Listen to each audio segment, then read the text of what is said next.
Saúdo a igreja com a graça e com a paz do nosso Deus. Amém? Amém. Amém. É um privilégio iniciarmos o ano de 2026 na igreja, ouvindo a palavra de Deus, louvando a Deus. E eu espero que esse ano seja um ano abençoado. Abençoado para a sua vida, abençoado para o povo de Deus, abençoado para essa igreja, abençoado para a sua família. E meditando sobre o que trazer à igreja nesta noite de domingo, eu queria, talvez na minha perspectiva e daquilo que Deus falou comigo, trazer uma palavra de segurança à igreja, de certeza à igreja, de que Deus governa todas as coisas. Esse é o tema da mensagem. Deus governa todas as coisas, Deus governa a sua vida. Você não está jogado à própria sorte. Amém? Vamos ler em Romanos capítulo 8, a partir do verso de número 26. Romanos 8, 26. Diz a palavra de Deus: também o Espírito, semelhantemente, nos assiste em nossa fraqueza, porque não sabemos orar como convém. Mas o mesmo Espírito intercede por nós, sobremaneira com gemidos inexprimíveis. E aquele que sonda os corações sabe qual é a mente do Espírito, porque segundo a vontade de Deus é que ele intercede pelos santos. Sabemos que todas as coisas cooperam para o bem daqueles que amam a Deus, para aqueles que são chamados segundo o seu propósito. Porquanto os que de antemão conheceu, também os predestinou, para serem conformes à imagem de seu Filho, a fim de que ele seja o primogênito entre muitos. E aos que predestinou, a esses também chamou, e aos que chamou, a esses também justificou, e aos que justificou, a estes também glorificou. Que diremos, pois, à vista destas coisas? Repitam comigo: se Deus é por nós, quem será contra nós? Aquele que não poupou o seu próprio Filho, antes por todos nós o entregou, porventura não nos dará graciosamente com ele todas as coisas? Quem intentará acusação contra os eleitos de Deus? É Deus quem os justifica. Quem os condenará? É Cristo que morreu, quem morreu, ou antes, quem ressuscitou, o qual está à direita de Deus e também intercede por nós. Quem nos separará do amor de Cristo? Será tribulação, ou angústia, ou perseguição, ou fome, ou nudez, ou perigo, ou a espada? Como está escrito: por amor de ti somos entregues à morte o dia todo. Fomos considerados como ovelhas para o matadouro. Em todas estas coisas, porém, somos mais que vencedores por meio daquele que nos amou. Porque eu estou bem certo que nem a morte, nem a vida, nem os anjos, nem os principados, nem as coisas do presente, nem as do porvir, nem os poderes, nem a altura, nem a profundidade, nem qualquer outra criatura poderá separar-nos do amor de Deus, que está em Cristo Jesus, nosso Senhor. Baixemos nossas cabeças e busquemos a Deus em oração. Deus, obrigado. Obrigado por esta palavra tão rica, tão preciosa. Obrigado pelo teu evangelho. Obrigado pela tua revelação. Obrigado porque a tua palavra é viva e ela fala conosco. Deus, intercedemos agora por este momento tão especial que é o momento da palavra. Fala ao coração da tua igreja, de cada vida aqui presente. Apesar do pregador, usa-me tão somente por tua misericórdia, para que a tua palavra alcance os corações, as mentes e as vidas, para que o teu nome seja glorificado. Em Cristo Jesus é que nós oramos. Amém. Meus irmãos, minhas irmãs, eu já disse algumas vezes, mas é porque a palavra de Deus diz várias vezes que nós passamos e passaremos por tribulações. Se nós formos ali nos versos de número 36 e 35, vamos no 36 primeiro, como está escrito: por amor de ti somos entregue todo dia, o dia todo. Fomos considerados como ovelhas para o matadouro. Essa é a vida do crente. O diabo está ao redor, como o leão que ruge, querendo nos devorar. E nós temos, à luz dessa palavra, a certeza de que Deus está no governo das nossas vidas. De que você não está lançado à própria sorte, diante das situações, das adversidades, das enfermidades, das perseguições, da falta de, muitas vezes, esperança à luz da realidade humana e existencial em que nós estamos inseridos. Como também diz no verso 35, na segunda parte, que passaremos por tribulação, talvez angústias, talvez perseguições, talvez fome, talvez nudez a ponto de não termos recursos para nos vestir, talvez perigo, talvez espada. Diante dessa realidade,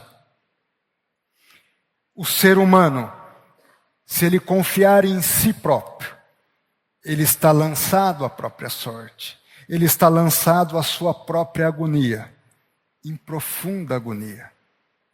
E várias teorias desse mundo tentam dizer que o ser humano pode por si mesmo. Pode por sua racionalidade, pode pelos seus recursos, pode pela ciência. Esse é o humanismo, um humanismo sem Deus, um racionalismo sem razão, porque aquilo que é razoável para o homem não é o razoável para Deus. O que é razoável para Deus é loucura para o homem. Você, por si mesmo, está lançado à própria sorte. Você, por Deus, à luz dessa palavra, está sob a assistência, a proteção e o cuidado de Deus. Calvino diz que, a partir desse texto, ao comentar esse texto, ele diz que Deus tem uma autoridade plena e governa todas as coisas. E é à luz dessa chave do cuidado, que tem uma essência. Como é que Deus governa todas as coisas? Tem um princípio que está no texto, que é o amor. Deus governa a sua vida porque Ele te ama.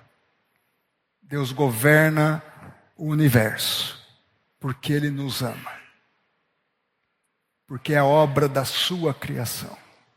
E a chave desses textos do amor está lá no verso 36, que nós somos entregues às tribulações e às perseguições como ovelhas para o matadouro, por amor de Deus. Por amor de ti, somos entregues como ovelhas para o matadouro, diz. Mas mais do que isso, verso de número 28. Sabemos que todas as coisas cooperam para o bem de quem? Daqueles que amam a Deus. Ainda, verso de número 35. Quem nos separará do amor de Cristo?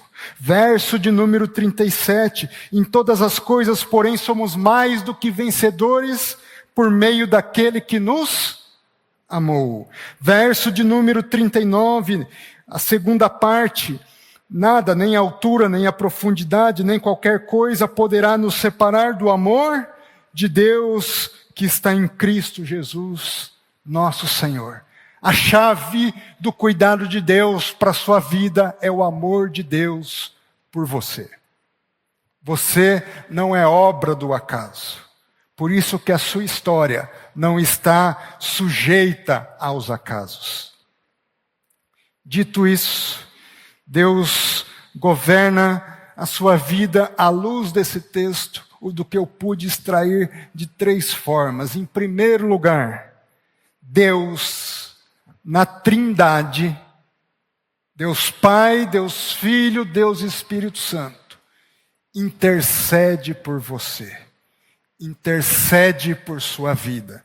Essa palavra intercessão no grego, ela está no texto, ela está relacionada ali no verso de número 26, a uma oração intercessória. Não apenas como orar, mas o que orar. O Espírito Santo nos intercede por nós sobremaneira com gemidos inexprimíveis. Nós oramos alguns de joelho aqui nesse culto. Eu tenho certeza que nenhum de nós conseguiu chegar a esse nível de intercessão, de orar a Deus sobremaneira com gemidos inexprimíveis. É uma capacidade de comunhão com Deus, é uma capacidade de buscar a Deus, de pleitear diante de Deus, de forma única. Mas não só o Espírito Santo com o seu poder, com o seu dínamos intercede por nós, também Cristo intercede por nós. Verso de número 34. Quem nos condenará? Cristo Jesus morreu, ou antes, quem ressuscitou, o qual está à direita de Deus e também intercede por nós. Veja, aqui no verso de número 34, a raiz do grego é diferente da utilizada no verso de número 26. São 2 expressões utilizadas para designar oração. No contexto do verso de número 36, além de ser uma oração intercessória, envolve um aproximar-se, um fazer petição por você, levar o seu nome e a sua causa no trono e diante do trono de Deus. Nós não somos capazes de fazer isso por nós mesmos. Mas mais do que isso, à luz do verso de número 34, Jesus intercedeu por nós de 2 formas. Essa intercessão na eternidade, Ele que está à direita de Deus, é como se numa conversa íntima, Deus no centro, Jesus à direita. Tente imaginar a cena, um do lado do outro. Meu Pai, eu apresento a causa do José, eu apresento a causa da Maria, eu intercedo por eles. O contato é direto, é divino, é celestial. Mas na primeira parte do texto, houve um outro tipo de intercessão que Jesus fez por você. Cristo Jesus, quem morreu e ressuscitou por você. A partir do mandado do Pai, a partir da providência do Pai, a partir do chamado do Pai, Ele veio ao mundo por amor de ti. Não somente de ti, mas especialmente por ti. Mas é mais do que isso. Deus Pai também está intercedendo. Voltemos agora ao verso de número 27. E eu falei da intimidade de Jesus com Deus. Falemos agora da intimidade do Espírito Santo com Deus. E de Deus com o Espírito Santo. E aquele que sonda, verso 27, os corações, sabe qual é a mente do Espírito. Deus sabe a mente do Espírito. Eles são uma só pessoa. Em três. Deus que sonda o seu coração, sabe qual é a mente do Espírito. Por isso que o Espírito Santo intercede em plena comunhão por você e por mim, junto a Deus. Mas mais do que isso, Ele intercede não segundo a nossa vontade. Porque o Espírito também conhece, segunda parte do texto, do verso 27. O Espírito Santo também conhece a mente de Deus. Diz, porque segundo a vontade de Deus, é que Ele é Espírito, intercede pelos santos. A Trindade intercede por você. Você não é obra do acaso.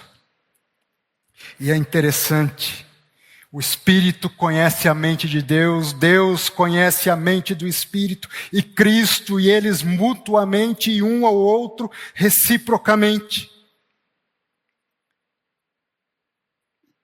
E volto ao ponto, a chave é o amor. Portanto, a mentalidade da governança e do cuidado de Deus sobre a sua vida é a mentalidade de Deus, que tem por essência o amor. Por isso, Ele renuncia a qualquer governo que implique atos de impiedade, que implique coisas corruptíveis ou vazias. Eu digo isso, meu irmão e minha irmã, porque às vezes a gente espera que esse governo de Deus venha de uma forma como se lançasse um fogo, um raio, e queimasse o que precisa ser queimado. Mas não é essa a essência. Não é essa a essência. Ele intercede por mim e por você, em amor, por amor, e fará o que tem que ser feito, com a essência do amor, com a mente de Deus. Até porque a maior intercessão que Ele poderia fazer por nós, Ele já fez. Que foi nos mandar seu Filho, em amor, para que todo aquele que nele crê não pereça, mas tenha a vida eterna. Em segundo lugar, além de interceder por ti, a Trindade o assiste e o protege. Ela cuida de você. Ela cuida de você de duas formas. Mas antes de falar dessas formas, a Trindade cuida porque lá, através do Espírito Santo, verso de número 26, o Espírito nos assiste em nossa fraqueza. Ele não é o nosso assistente. Essa assistência não é uma expressão para designar algo que está ali para nos assessorar. Não, é o Espírito Santo de Deus.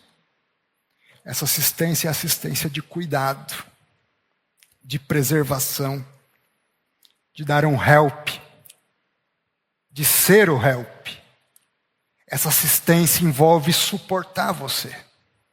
Quando você está caindo, quando você está sem forças, Ele te sustenta. Essa assistência envolve agarrar você e tirá-lo do lamaçal do pecado. E tirá-lo, por vezes, das perseguições. Preservações e cuidados que muitas vezes nós sequer imaginamos. Quantas coisas, acidentes, prevenções que Deus fez sobre nós que nós não temos nem ideia.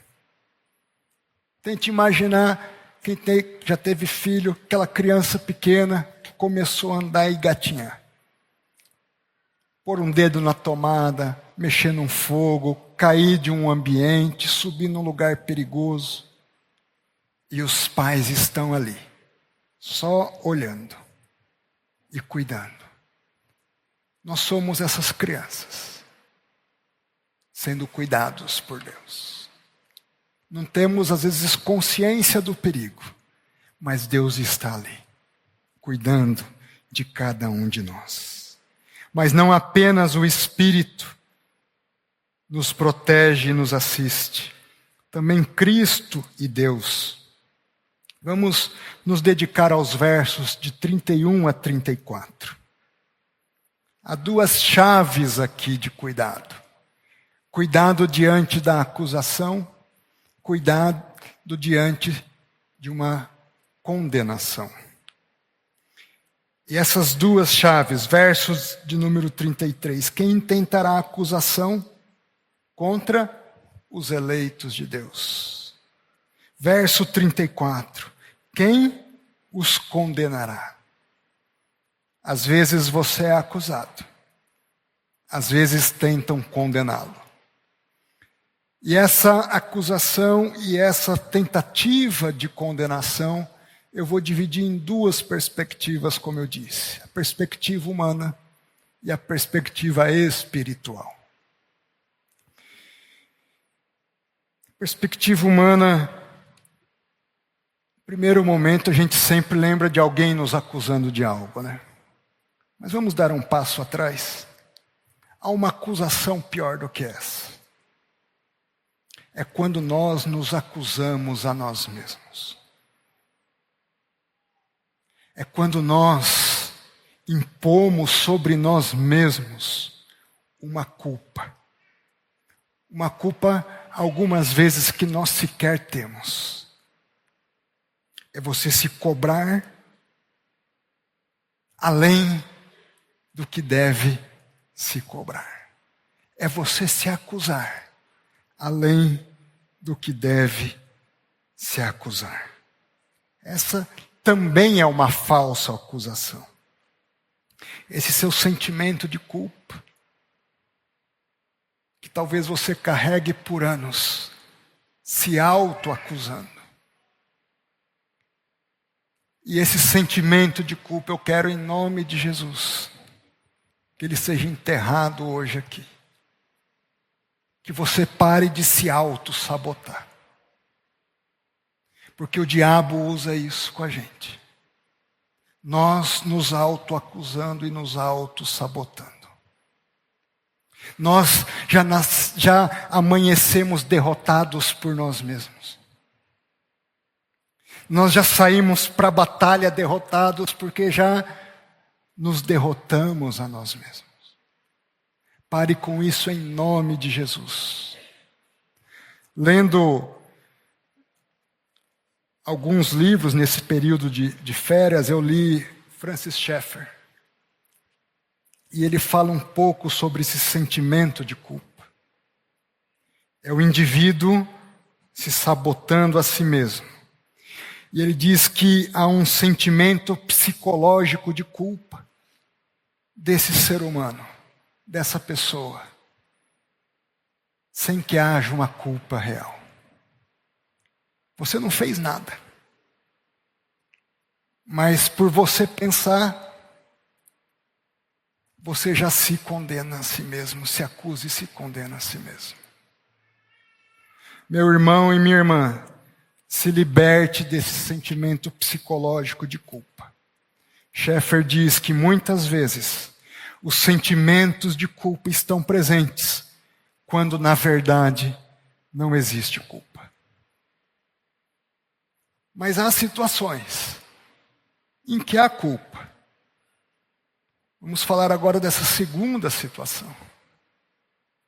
Se há culpa, o que acontece? Vamos ver o que diz o texto. Verso de número 33. Quem intentará acusação contra os eleitos de Deus? É Deus quem os... Se há culpa, em nome de Jesus, Deus te justifica nessa noite. Deus te perdoa. Confesse a sua culpa. E Deus te justifica. A justificação significa um livramento, uma absolvição. Quando você tem culpa verdadeira.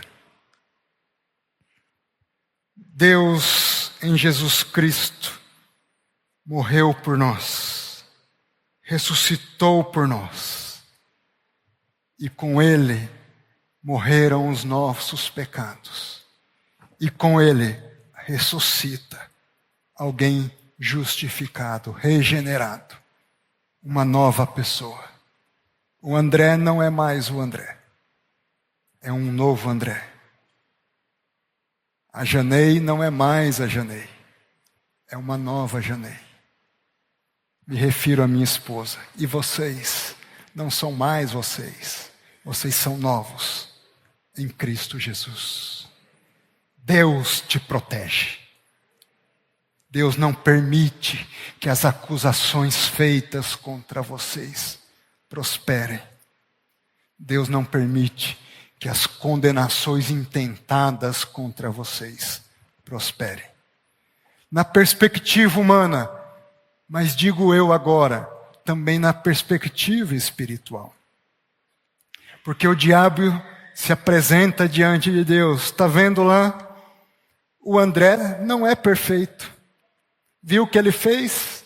Viu o que ele deixou de fazer? Não, mas a palavra é a mesma. É Deus quem nos justifica. Diante desse acusador está lá à direita de Deus, Cristo Jesus, o nosso defensor, o nosso advogado, intercedendo por nós, defendendo-nos. Pai, eu já morri pelo André. Pai, eu já morri pela Maria, pelo José, pela Mariana, pela Antônia, pelo Antônio, eu já morri por eles. Deus te justifica. Não há mais condenação sobre mim e sobre você. Deus, em Cristo Jesus, perdoou os nossos pecados, nos resgatou. E é interessante, volto a Calvino no comentário que ele faz desse texto. Calvino diz que quem quiser nos condenar terá que matar o próprio Cristo novamente. Não é possível mais. Por isso, não se autocondene. Por isso, não aceite as condenações ou as calúnias e as denúncias contra você. Quem fizer isso, é como se estivesse tentando matar novamente o próprio Cristo. Olha a chave. Se você se autocondenar, se você se autoacusar, é como se você mesmo quisesse estar condenando a Cristo novamente. Tire as culpas de ti. Siga o caminho que Deus tem preparado para você.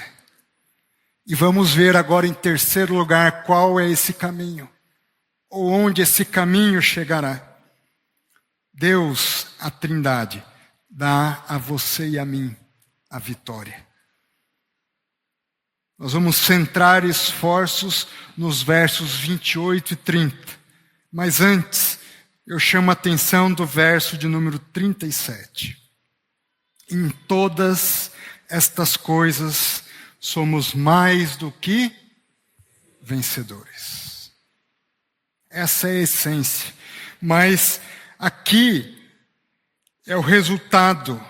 Vamos ver nos versos de número 28 a 30 o processo da vitória. Sabemos, verso 28, que todas as coisas cooperam para o bem daqueles que amam a Deus.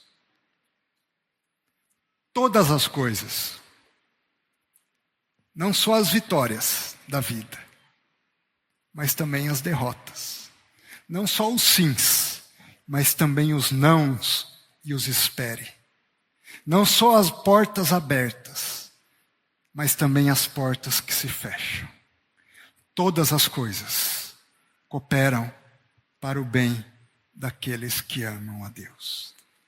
Mas antes de dizer todas as coisas cooperam para o bem daqueles que amam a Deus, o apóstolo, inspirado por Deus, poderia dizer isso. Mas não foi essa a inspiração. Há uma expressão antes. Como é que começa o versículo? Sabemos. Você sabe. Você, vou falar aqui pentecostalmente, tomou posse disso? Tome posse, meu irmão. Saiba, ponha na consciência que todas as coisas cooperam para o bem daqueles que amam a Deus. Para aqueles que são chamados segundo o seu propósito. E como é que ocorre isso? Há um chamamento, há um propósito, há essa consciência. E agora vamos trabalhar esse íter, esse processo da vitória. Verso 29. Porquanto aos que de antemão conheceu. Você nem era formado. Seus pais nem se conheciam. O mundo nem era criado. E Deus já o conhecia. De antemão, Ele te conhecia. E de antemão, é a sequência, Ele te predestinou. Ele estabeleceu na sua onisciência, na sua onipotência, qual seria o trilhar da sua vida. Ao mesmo tempo, essa predestinação, considerando que Deus governa todas as coisas, não é algo estanque. Nós falamos muito de algoritmos hoje, né? As empresas transformam os algoritmos conforme as suas conveniências. O que é inteligência artificial diante da inteligência de Deus? Meu irmão e minha irmã, saiba que todas as coisas cooperam para o seu bem, porque Deus intervém na história. Se for preciso, Ele muda os algoritmos. Ele muda tudo. Às vezes é você sair 10 segundos atrasado ou 10 segundos adiantado. Por um estalo que Deus dá. Que você é liberto de um acidente, de uma situação. Deus muda as circunstâncias para o bem daqueles que amam a Deus. Deus não é escravo das circunstâncias. Você não é escravo ou escrava das circunstâncias. Porque em Deus todas as coisas cooperam para o seu bem. Você foi conhecido. Você foi predestinado. Agora, há uma essência dessa predestinação. O verso 29 nos diz, você foi predestinado para quê? Para ser empresário? Para ser juiz? Para ser professor? Para ser médico, médica? Enfermeiro, enfermeira? Para quê? O que diz o texto?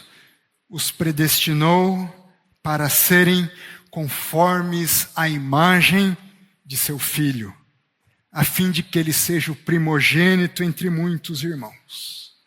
Deus te predestinou para ser a imagem e semelhança de Cristo Jesus na terra. Essa é a essência, esse é o propósito. Mas, verso de número 30. Aos que predestinou, Ele também os chamou. Se você não se sentiu chamado ainda, eu te chamo hoje em nome de Jesus. Meu irmão, minha irmã, você é chamado e é chamada. Porque você foi amado, você foi conhecido e você foi predestinado para ser a imagem e semelhança do Deus vivo na face da terra. Receba o seu chamado. E aos que chamou, ele também justificou. Retire as culpas, as acusações e as condenações. E aos que justificou, ele também glorificou. Receba a vitória. Receba a vitória. Esse é o processo. Em amor, você foi conhecido, você foi predestinado, você foi chamado, você foi justificado e você foi glorificado. Há algo interessante aqui. Você foi, chamou, justificou. O verbo está no passado. Por que o verbo está no passado? Se há algo que vai acontecer. Algo já aconteceu, mas há coisas por acontecer. Porque a vitória já foi dada, meu irmão. Não é uma incerteza. Não é uma possibilidade. É só uma declaração de algo que já aconteceu na eternidade. Em nome de Jesus. E se há esperança, se há esse processo de vitória, o meu pedido e a minha oração é que você descanse nesse processo de Deus. E não se entregue às autoacusações e às autocondenações. Porque no homem não há esperança, mas em Deus há esperança. E aqui eu concluo para dizer que a fé não é um salto no escuro. A fé é um salto nos braços de Deus. Salto no escuro é você confiar em você mesmo. É um salto de esperança e é um salto de vitória. Porque se Deus é propício por nós, quem será contra nós? Por isso eu os exorto a ter fé, a ter paciência. Entenda o processo. Entenda a essência do amor. E aqui eu finalizo nos versos 38 e 39. Porque eu estou bem certo. E olha o tamanho e a dimensão da vitória. Que nem a morte nem a vida. Você pode morrer, mas vive em Cristo. Que nem os anjos de Deus e nem as potestades do inimigo, nem as coisas do presente, nem as circunstâncias humanas, nem as do porvir, nem os poderes, mas eu deixo os poderes de lado e falo já, nem a altura, nem a profundidade, nem a altura da sua posição, nem a profundidade da sua circunstância e da sua prova.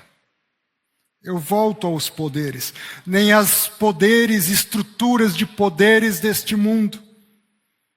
Verso 39 novamente, nem qualquer outra criatura humana ou espiritual poderá te separar do amor de Deus que está em Cristo Jesus, nosso Senhor. Tome posse dessa palavra. E aqui eu finalizo. Quais são as suas tribulações? Quais as acusações que pesam ou pesavam sobre você?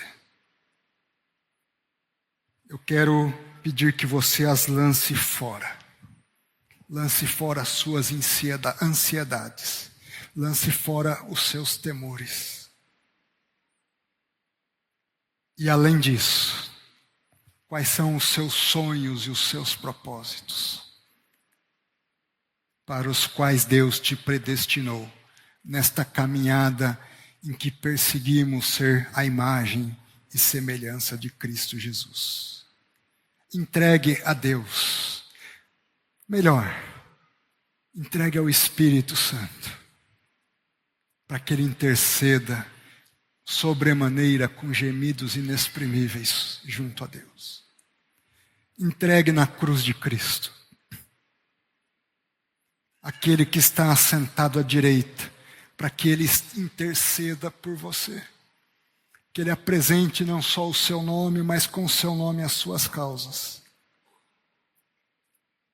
E tenha fé, e tenha esperança viva e segura.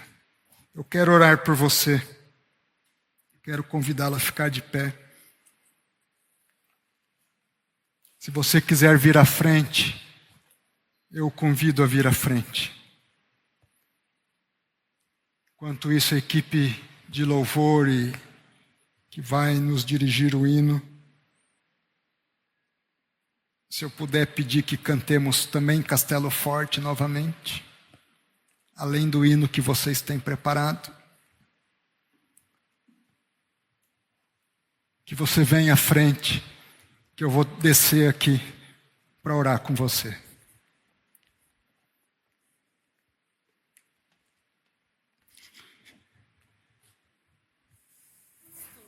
Deus abençoe. Deus abençoe. Minhas irmãs, Deus abençoe. Deus abençoe. Vem cá, bonitão, contigo. Vamos orar. Pai, estão aqui nossos irmãos, nossas irmãs. Queremos nessa hora, Deus, lançar fora toda acusação, toda busca de nos derrotar, de nós mesmos ou de terceiros. Entregamos a nossa causa a Ti, Pai. Entregamos as nossas circunstâncias e as nossas provas diante de Ti. Lançamos fora, Pai, para receber a Tua bênção, o Teu cuidado. Para pedir que o Senhor interceda por nós. Que o Senhor nos proteja e cuide de nós. Para que o Senhor nos dê a vitória, não por nós mesmos, mas em Cristo Jesus, em amor e no poder do Espírito Santo de Deus. Abençoa a Tua igreja, Pai. Abençoa o Teu povo.